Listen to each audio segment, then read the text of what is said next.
कार्तिक पूर्णिमा के दिन आप शाम को प्रदोष काल के समय 4:30 बजे से 6 बजे के बीच में 1 लोटा पानी, उसमें 5 बेलपत्र रखकर 1 कमलगट्टा डालकर भगवान चंद्रेश्वर महादेव के नाम से भगवान शंकर को चढ़ा दीजिए। आपकी जो कामना हो वो कामना कर कर चढ़ाएं।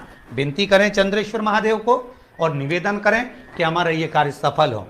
देव दीपावली का दिन हो, 7 पुष्प, देव दीपावली के दिन कोई भी 7 पुष्प अपने घर के पास में, घर के अंदर जो मटका होता है, हंडा होता है, पानी का बर्तन होता है, रसोई घर में जहाँ तुम पानी भर कर रखते हो, 7 पुष्प को उस स्थान पर रखिए। देव दीपावली के दिन सुबह के समय पर अपने उस परिंडे की जगह पर, मटके वाली जगह पर रखकर 7 घी के दीप रसोई घर के अंदर प्रज्वलित करिए। 7 दीप की पूजन करिए और पूजन कर कर वो 7 पुष्प जब दीप ठंडे हो जाएं, पूर्ण तरह से आनंद के सुबह के समय जब आप पूजन कर लें, उन 7 पुष्प को दिन भर में से कभी भी देवाधिदेव महादेव के दरवाजे पर, शिव के दरवाजे से मतलब है शंकर के ऊपर, अगर शिव के मंदिर नहीं जा सकते तो बेलपत्री के नीचे, बेलपत्री के नीचे भी नहीं जा सकते तो पवित्र नदी के तट पर, पीपल के वृक्ष के नीचे या आंवले के वृक्ष के नीचे वो 7 पुष्प को अपनी कामना कर कर लक्ष्मी प्राप्ति के लिए कुछ देर रख दें। रखने के बाद 1 पुष्प उसमें से वापिस बाबा से कुबेर भंडारी का भंडार भरने के लिए लेकर आए। उसको अपने पास में रख कर देखना, अगले साल जब देव दीपावली आएगी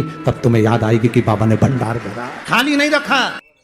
दीपावली के बाद में जो कार्तिक पूर्णिमा आएगी, उस कार्तिक पूर्णिमा के दिन जो किसी जलाशय के पास में जाकर, नदी, तालाब, कुंड, कुआं, किसी जलाशय के पास में जाकर अगर एक दिया लगा देंगे तो उसको 3 दिन का पुण्य फल 1000 गुना होकर प्राप्त हो जाएगा।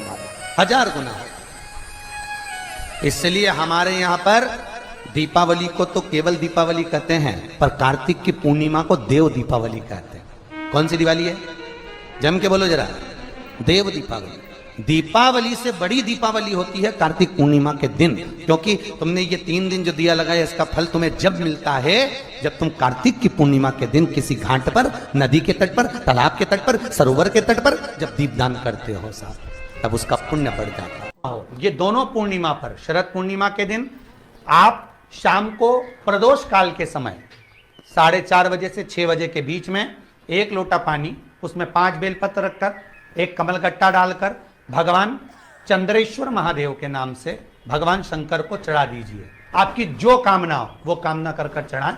विनती करें चंद्रेश्वर महादेव को और निवेदन करें कि हमारा ये कार्य सफल हो। केवल शरद पूर्णिमा के दिन चढ़ाइए। कार्तिक पूर्णिमा तक क्या फल मिलता है हमको जरूर। कार्तिक पूर्णिमा हो, शरद पूर्णिमा हो, ये दोनों पूर्णिमा पर, कार्तिक पूर्णिमा के दिन आप शाम को प्रदोष काल के समय 4:30 बजे से 6 बजे के बीच में 1 लोटा पानी, उसमें 5 बेलपत्र रखकर 1 कमलगट्टा डालकर भगवान चंद्रेश्वर महादेव के नाम से भगवान शंकर को चढ़ा दीजिए। आपकी जो कामना हो वो कामना कर कर चढ़ाएं। विनती करें चंद्रेश्वर महादेव को और निवेदन करें कि हमारा ये कार्य सफल हो। कार्तिक पूर्णिमा के दिन विसर्जन करने जाओगे, घाट पर लगाने जाओगे आटे का दिया, तो आटे का जो दिया लगाते हैं, इसकी बाती हमेशा याद रखो कि अगर 4 दिए लगा रहे हो तो चारों दिशा में बाती होना चाहिए उसकी, मतलब बाती एक ही रखो पर 4 दिए को 4 दिशा की ओर निर्मित कर कर रख दीजिए। उसका मुख उतार।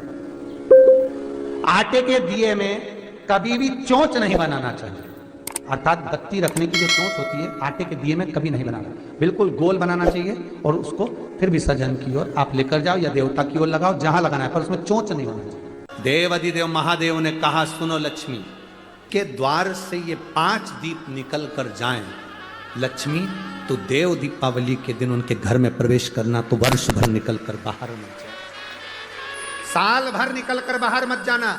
दीपावली के दिन जितना लक्ष्मी का प्रभाव है उससे 1000 गुना जाना प्रभाव लक्ष्मी जी का देव दीपावली के दिन होता है। आप कर सकते हो देव दीपावली के दिन, प्रयास करो।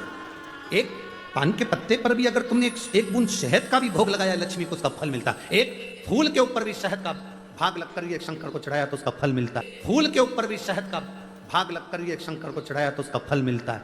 महाराज 7 दीप परिंडे के पास, हंडे के पास, मटके के पास लगाए हैं, 7 पुष्प रखकर उसका भी फल मिलता है। देव दीपावली के दिन पंचदीप का भी फल मिलता है।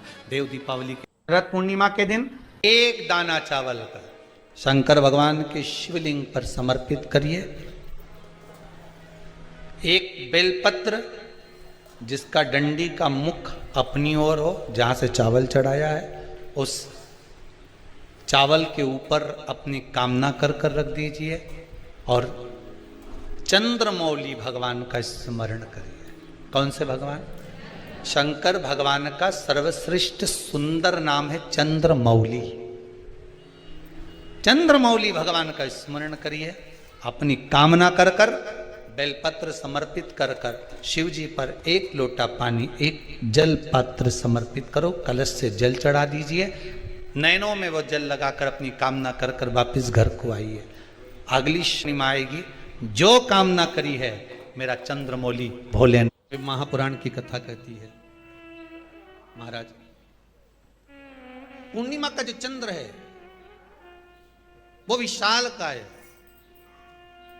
और उस चंद्र की पूर्णता में हमारी अभिलाषाएं भी पूर्ण हो। आप आस्था चैनल के माध्यम से जितने लोग कथा सुन रहे हैं, फेसबुक यूट्यूब पर जितने कथा सुन रहे हैं और कुबेरेश्वर धाम में जितने कथा सुन रहे हैं, आप में से कितने लोग हैं जो पूर्णिमा का व्रत करते हैं? जो माताएं करती हो जरा हाथ उठाइए। पूर्णिमा का व्रत जो करती है, करते हो ना आप लोग? रखिए। अब पूर्णिमा के व्रत में आपने कई बार किताब पढ़ी होगी पूर्णिमा की, या आपने व्रत किया होगा, या पूर्णिमा का व्रत आप धारण करे होगे, तो उसमें पूजन कौन से भगवान की होती है? पूर्णिमा के व्रत में किस भगवान की पूजन होती है? तो कहा पूर्णिमा के व्रत में केले के खंभ लगाकर पूर्णिमा का जो अध्यापन होता है, पूर्णिमा की जो पूजन होती है, उस पूजन में शंकर और पार्वती की पूजन की जाती है, शिव और नारायण की पूजन करी जाती है, शंकर और पार्वती का स्मरण किया जाता है। किसकी पूजन होती है? शिव पार्वती। क्यों शंकर और पार्वती का पूजन क्यों करा जाता है पूर्णिमा के व्रत में? क्योंकि शिव और माता पार्वती ही केवल एक ऐसे हैं जिन्होंने अपूर्ण लक्ष्मी को भी पूर्ण बना दिया था। किसको पूर्ण बनाया है? लक्ष्मी। पूर्णिमा के दिन अगर आप शंकर भगवान को एक लोटा पानी अगर शिव को समर्पित कर रहे हो, श्वेत पुष्प को रखकर शंकर जी के ऊपर सफेद फूल को चढ़ाकर अगर एक लोटा जल भी, एक पात्र जल भी शंकर को समर्पित कर रहे हो, तो ये लक्ष्मी के लिए ही तो कर रहे हो। और कौन सी लक्ष्मी? पूर्ण लक्ष्मी। पूर्ण लक्ष्मी। आपको पहले भी कथा में कहा, एक बार भगवान विष्णु के सामने लक्ष्मी मैया ने बहुत तेज स्वर में कह दिया था, नारायण, दुनिया के लोग आपका नाम जपते हैं, दुनिया के लोग नारायण नारायण कहते हैं, दुनिया के लोग आपका भजन करते हैं, पर सत्य मायने में कहूं ना तो मेरे बिना दुनिया के लोगों की नहीं चल सकती, मेरे बिना दुनिया नहीं चल सकती, संसार मेरे बिना नहीं चल सकता। भगवान विष्णु ने कहा ये तो गलत है लक्ष्मी आपका कहना। एक दिन लक्ष्मी को अहंकार आ गया, अहंकार के संबोधन जब माता लक्ष्मी करने लगी तो भगवान उसी समय पर भगवान विष्णु को क्रोध आ गया और भगवान विष्णु ने कह दिया, लक्ष्मी तू इतनी बड़ी बड़ी बात कहती है कि तेरे बिना नहीं रह सकती संसार? मैं तुझे कहता हूं लक्ष्मी तू अपूर्ण है, तू अपूर्ण है, तू पूर्ण कब हो गई?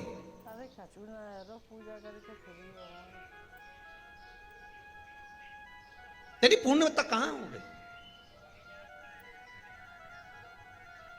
लक्ष्मी की आंख से आंसू बहने लगे। आज आपने मुझे अपूर्ण कहा, आपको मालूम है आप मुझे अपूर्ण कह रहे हो? आपको ये ज्ञात हो रहा है आप मुझे अपूर्ण कह रहे हो?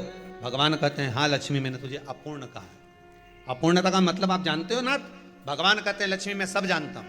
लक्ष्मी रोती हुई माता सरस्वती के पास पहुंच गई। सरस्वती ने पूछा क्या बात है लक्ष्मी, क्यों रो रही हो? लक्ष्मी जी ने कहा क्या बताऊं सखी, मेरे पति ने आज मुझे अपूर्ण कह दिया है। तो क्यों रो रही है तू? अपूर्ण अगर कह दिया, पति ने ही तो कहा है ना, तो क्यों रोना? चल मेरे साथ में। और सरस्वती मैया माता लक्ष्मी को लेकर सीधे पहुंच गई माता पार्वती के यहाँ। माता पार्वती के यहाँ जब पहुंची, माता पार्वती ने लक्ष्मी जी को देखा और सरस्वती को देखा तो पूछा कि बात क्या है, क्या हो गया ऐसा, क्या हुआ, क्या है ऐसा जो तुम दोनों आज मेरे पास में आई? क्या हुआ? पार्वती जी कुछ बोलती, शिव जी का ध्यान माता सरस्वती की ओर और लक्ष्मी की ओर गया और भगवान शंकर जान गए कि आज भगवान नारायण ने लक्ष्मी जी को अपूर्ण कहा है। अब देखें माता पार्वती क्या कर सकती है, इसको पूर्ण बनाने के लिए करेगी क्या? क्या हुआ? माता सरस्वती जी बोली लक्ष्मी को अपूर्ण कर दिया। अपूर्ण कर दिया? हाँ, तो क्या सोचना उसके लिए। इसको मैं अभी पूर्ण बना देती हूं। माता जगत जननी पार्वती ने गोदी में विराजमान गणेश जी को उठाया और उठाकर लक्ष्मी जी की गोद में दे दिया। ले लक्ष्मी, आज से तू पूर्ण हो गई। लक्ष्मी, आज से तू पूर्ण। गोदी में जब तक संतान नहीं है तो नारी को लोग अपूर्ण समझते हैं, पर माता पार्वती जी ने संपूर्ण ब्रह्मांड में एक सिद्धता प्रदान कर दी कि अपने गोदी के लाल को, अपने गोदी के पुत्र को माता ने लक्ष्मी की गोद में देकर लक्ष्मी को पूर्ण बना दिया। वो दिन कौन सा था? पूर्णिमा का दिन, लक्ष्मी को पूर्ण करने का दिन, पूर्ण करने। केवल अमृत ही नहीं बरसता, पूर्णिमा के दिन लक्ष्मी भी बरसती है। पूर्णिमा के कितने व्रत होते हैं? बोलते जाओ, जरा जल्दी जल्दी बोलो। पूर्णिमा के नारियों को, स्त्रियों को अखंड सौभाग्य के लिए, जो नारी वैधव्य नहीं होना चाहती है, उस नारी को पूर्णिमा के कितने व्रत करना चाहिए? जिस नारी के यहाँ संतान नहीं हो, औलाद नहीं हो, उसको पूर्णिमा के कितने व्रत करना चाहिए? जिस नारी का पुत्र, पति बहुत बीमारी से ग्रसित हो, लग रहा हो कि ये मेरा बेटा बहुत बड़ी बीमारी में घिरा हुआ है, तो नारी को कितने व्रत करना चाहिए? स्वयं भगवान कृष्ण ने माता यशोदा को द्वापर में भी बताया है कि पूर्णिमा के 32 व्रत होते हैं। कितने व्रत होते हैं? 32। हम भगवान कृष्ण यशोदा रानी को, माता यशोदा जी को भी बता रहे हैं 32 व्रत। अब आपको किसी ने बता दिया होगा कि 8 कर लो, 7 कर लो, 6 कर लो, 12 कर लो, इसलिए आपने बोला कि 12 कर लीजिए, 32 कर लीजिए। अरे यहां तो द्वापर की कथा भी कहती है। यशोदा जी ने एक बार भगवान कृष्ण को रोक कर कह दिया, ए कन्हैया रुको। कन्हैया बोले, बोलो माँ क्या बात है? कन्हैया जरा रुकिए, इधर आओ जरा। भगवान कृष्ण आए।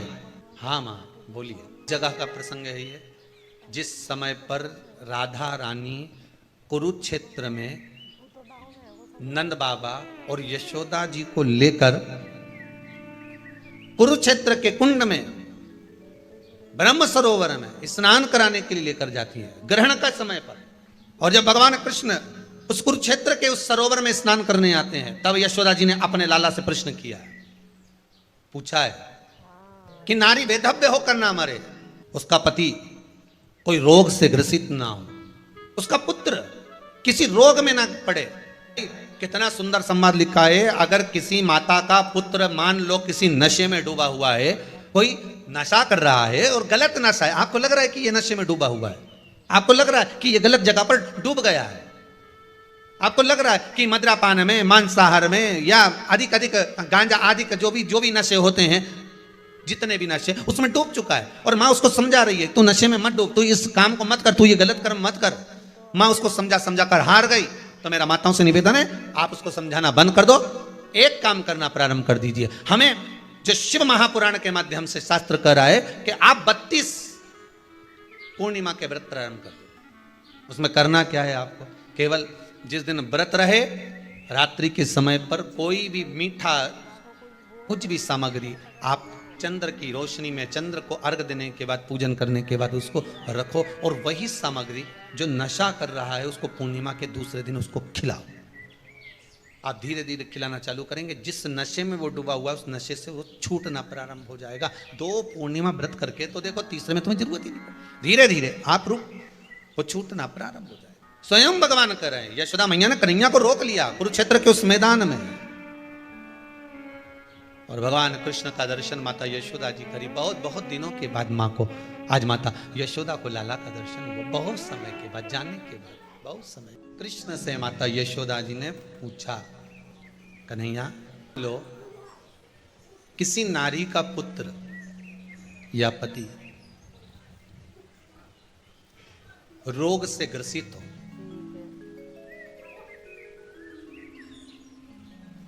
उसके पति की या पुत्र की आयु थोड़ी सी हो,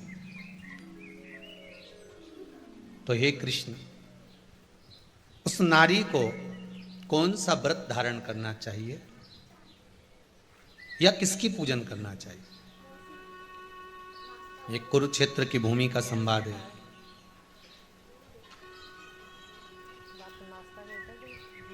भगवान कह रहे हैं, मां, अगर नारी अपने पुत्र और अपने पति के लिए, उसकी उम्र की वृद्धि के लिए, रोग मुक्ति के लिए, विश्व के ताप को कम करने वाले चंद्रदेव की आराधना पूर्णिमा के व्रत को धारण करती है, तो नारी उस व्रत के प्रभाव से अपने पुत्र और पति की बीमारी को, रोग को हर लेती है।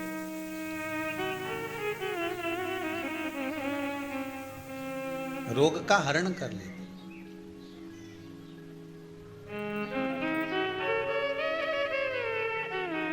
महाराज, जो बच्चा बुद्धि से विकलांग हो, विद्या में कमजोर हो, परीक्षा हॉल में पेपर देते समय भूल जाता हो, वे एक काम ना करता हो, निवेदन है किसी भी पूर्णिमा की रात्रि को 12 बजे गाय के, गौ माता देसी गाय के जो 4 थन होते हैं, उन 4 थन में से जो आगे के थन होते हैं, 2 पीछे की ओर होते हैं, 2 आगे की ओर होते हैं, तो जो आगे के 2 थन हैं, उस थन का दूध निकलवा लिया जाए और उस दूध का कोई भी मीठा पदार्थ बनाओ तो ठीक है, ना बनाओ तो उसी दूध में शक्कर मिलाकर पूर्णिमा की रात्रि को, जो विवेक से कमजोर हो, बुद्धि से कमजोर हो, या याद करा हुआ सब भूल जाते हो, या आपके लिए भी है कोई चीज रखते हो भूल जाते हो, विवेक याद नहीं रहता, बुद्धि में इतना प्रबल बल नहीं आ पाता, याददाश्त कमजोर होती चली जा रही, तो किसी भी पूर्णिमा की रात्रि को 12 बजे गाय के आगे के 2 थन का दूध, उसमें कोई पदार्थ, शक्कर, गुड़ कुछ भी मिलाकर भगवान के चंद्रदेव की साक्षी में उसको पिला दिया जाए। महाराज, बार बार पिलाने की जरूरत ही नहीं पड़ेगी, एक ही बार में काम कर जाएगा और विवेक पूर्ण तरह से कार्य करने लगेगा। इसी गाय के आगे के 2 थन का दूध बड़ा प्रबल होता है। पूर्णिमा की रात्रि को 12 बजे उसका प्रयोग किया जाए। दूध को निकाल लो शाम के समय, रात्रि के समय ग्वाले से कहकर, जिसके यहाँ पर देसी गाय हो वहां निकलवा कर उसको रखा जाए, उसका पान करा जाए। रोग बीमारी में प्रबलता, तो मां यशोदा जी जग कल्याण के लिए पूछ रही है। जब देवता 33 कोटि देवता उस चंद्र के इंतजार में रहते हैं कि ये चंद्र प्रबल होगा, तब जाकर ये चंद्र यहां पहुंचेगा, तब जाकर हम मंथन करेंगे, तब जाकर वो अमृत मिलेगा, और उस अमृत को देवता धारण करेंगे तो वो आनंद पा जाएंगे। हम क्यों एक एक पूर्णिमा छोड़ें? एक एक पूर्णिमा के महत्व को जानिए। कोई पूर्णिमा साधारण नहीं है, कोई प्रदोष साधारण नहीं है, कोई शिवरात्रि साधारण नहीं है। 12 महीने शिवरात्रि पड़ती है, 12 महीने में प्रदोष पड़ते हैं, का महत्व ही नहीं जान पाते। कौन से प्रदोष पर क्या करना है, कौन सी पूर्णिमा को क्या धारण करना है, कौन सी शिवरात्रि पर। कई लोगों को तो यहां तक नहीं मालूम था कि भाई श्रावण के महीने में भी शिवरात्रि आती है। वो तो बस लोगों के कि शिवरात्रि का पूजन हुआ, तो उसका स्मरण क्यों छोड़े हम? अगर ये वेद और शास्त्र ब्राह्मणों को दिए गए हैं, ये वेद और शास्त्र विद्वत जन को दिए गए हैं, तो इसका स्मरण होना चाहिए कि हम निकाल कर जनमानस तक ये चीज पहुंचाएं कि हमें इस दिन ये पूजन करना है, उसका स्मरण होना चाहिए। भगवान कृष्ण से यशोदा जी ने पूछा तो भगवान कृष्ण ने कहा, मां, पूर्णिमा का व्रत अगर नारी 32 पूर्णिमा धारण कर लेती है तो वो नारी बेधव्य होकर नहीं जाती। पर आप लोग व्रत जो करते हो ना, जो भी व्रत आप लोग उठाते हो, सोमवार का व्रत जैसे किसी माता जी ने उठा लिया और वो उठाने के बाद, हम तो शादी नहीं हुई थी ना जब भी सोमवार व्रत करते थे, अब शादी हो गई अभी भी हम सोमवार का व्रत कर रहे हैं, करे जा रहे हैं, पर उसका कोई उद्यापन नहीं करा, कोई संकल्प नहीं लिया गया कि मैं 5 करूंगी कि 16 करूंगी कि 25 करूंगी कि 31 करूंगी कि 21 करूंगी। इसलिए पूर्णिमा व्रत का विधान में कहा गया कि 32 पूर्णिमा का पहला संकल्प होना चाहिए। उसके बाद आपकी 32 पूरी हो जाए, फिर आप दूसरे और व्रत कर लो, फिर 32 कर लो, फिर 32 कर लो, पर उसमें पूर्णता का भाव। अभी तक किसी के सोमवार और गुरुवार और शुक्रवार के व्रत ही पूर्ण नहीं हुआ, अभी तक चल रहा है, अभी तक चल रहा है। हम तो सोमवार का व्रत करते हैं, हम तो शनिवार करते हैं, अब शनिवार करते करते 4 साल हो गए, 6 साल हो गए, 5 साल हो गए। भगवान को तो थोड़ा बहुत कुछ खिला पिला के उनको एक बार तो विश्राम दे। भगवान भी मन में सोच रहे अब तो निपटेगी तभी छोड़ेगी। कोई भी व्रत आप करो, उस व्रत का एक संकल्प, एक नियम कि मैं इतने व्रत करूंगी, ये मेरा नियम, जैसे नवरात्रि के 9 दिन मैंने करे, व्रत धारण करे, 10वें दिन उसको छोड़ दिया। अब तुम तो सोच कर बैठी कि ये मैं 9 दिन धारण कर लूंगी ने, एक दिन बाद एकादशी पड़ रही है तो 10वें के दिन कौन छोड़े, दशहरे का भी व्रत ये भी कर लूँ, 11 भी पूरी कर लूँ, उसके बाद प्रदोष भी कर लूँ, और प्रदोष के बाद में मैं फिर जो द्वादशी पड़ी 12 पड़ी वो कर पुरा के इसके बाद ही छोड़ूंगी। थोड़ा सा जिस व्रत को उठाया गया, जिस व्रत का नियम लिया गया है, उस व्रत का प्रदान कर कर फिर उसको थोड़ा सा भाग प्रदान कर कर हमने ये व्रत पूर्ण कर लिए। भगवान हमारा ये व्रत आपकी कृपा से, हे विश्वनाथ, हे शंभु, हे त्रिकालदर्शी, हे कैलाशी, मेरी 26 एकादशी आज पूर्ण आपकी कृपा से हुई है, इसलिए मैं उद्यापन कर रही हूं, आपकी कृपा से कर रही हूं। उसके बाद फिर उठाऊंगी, फिर कर लूंगी, पर आज मैंने पूर्णता का भाव लिया। उद्यापन नहीं करो तो किसी विद्वान ब्राह्मण को घर में बुलाकर अभिषेक पूजन करा लो, उसको भोजन करा दो, दक्षिणा अधिक प्रदान कर कर उसको विदा कर दो, उसमें भी सुख का भाग। इतनी पूर्णिमा जम के बोल दो, 32 पूर्णिमा। कौन कर रहे हैं? भगवान कृष्ण। किसको कर रहे हैं? माता यशोदा को। किसने ये व्रत धारण किया? तुम्हें कुछ मालूम है किसका होता है ये व्रत? भगवान कृष्ण ने कहा ये शंकर और पार्वती का व्रत है। किसका व्रत है? शिव और पार्वती का। पूर्णिमा का व्रत शंकर और पार्वती का व्रत। तो कोई कहे कि ये तो भगवान कृष्ण का व्रत है, तो ये तो कृष्ण भगवान तो द्वापर में आए हैं, पर पूर्णिमा का व्रत तो स्वयं माता पार्वती जी ने भी धारण करा है। जिस समय पर कार्तिकेय महाराज को गंगा मैया प्रकट कर रही थी और तारकासुर का जब संहार करना था, तब माता पार्वती ने शंकर जी से पूछा था कि तारकासुर को मारने के लिए आपके पुत्र की जरूरत है, आपका पुत्र प्रकट कैसे होगा, क्योंकि आप तब साधना में लगे रहते हो। भगवान कहते हैं चिंता मत कर, तू एक काम कर, पूर्णिमा व्रत को धारण कर। मां पार्वती भी जिस व्रत को धारण करी है, तो कोई ये द्वापर का व्रत है क्या? यहां तो शास्त्र कह रहा है कि कोई भी अगर आप प्रसंग धारण कर रहे हो, कोई भी आप नियम धारण कर रहे हो, कोई भी आप व्रत धारण कर रहे हो, या आप किसी भी तरह का पुण्य भाग धारण कर रहे हो, तो उसमें जड़ की मूलता होना चाहिए। जड़ कहां? केवल पूर्णिमा का व्रत कोई केवल द्वापर का नहीं है, केवल त्रेता का नहीं, ये तो सतयुग के भी आगे का निकलता है। ना जाने कितने सतयुग, कितने त्रेता, कितने द्वापर हुए, तब से चला। इन नयनों में नंबर बढ़ते चले जा रहे हो, चश्मा उतर नहीं रहा हो, दूर का नहीं दिखे, कहीं किसी को पास का नहीं दिखे, रहते हैं। उसके लिए तुलसी की जो डंडी होती है, तुलसी जैसे बेलपत्र की जो ये डंडी है, ऐसे ही तुलसी का जो पत्ता होता है, उस पत्ते की जो डंडी होती है, उस डंडी को चंद्रमा को देखा जाता है। उस डंडी की जो कोर होती है, उस कोर को दृष्टि से मिलाया जाता है। माँ की रात्रि ठीक 12 बजे आप चंद्रमा की, जैसे चंद्रमा का भाग, उस चंद्रमा के भाग को आप उस डंडी के भाग से निहारने का प्रयास करें। मारो घर में आई है, घी का दिया लगाई है, उस घी के दीप को लगाने के बाद पूर्णिमा के दिन उस पर एक प्लेट थोड़ी तिरछी कर रख दो, जिससे उसकी कालोच, काई की, उस दीप की, घी के दीप की कालोच उस प्लेट पर आ जाए।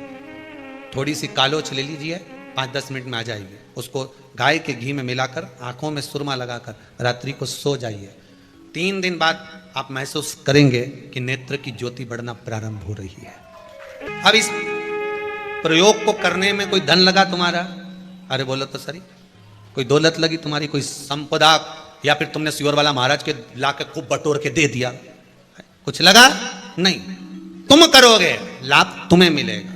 ये जितनी पूर्णिमा के व्रत हैं, जितने 12 महीने जो पूर्णिमा पड़ती है, पूनम पड़ती है, ये भले दुनिया के लोग कहते हैं कि ये भगवान राधा और कृष्ण से संबंध, हम और कृष्ण से संबंध रखते हैं।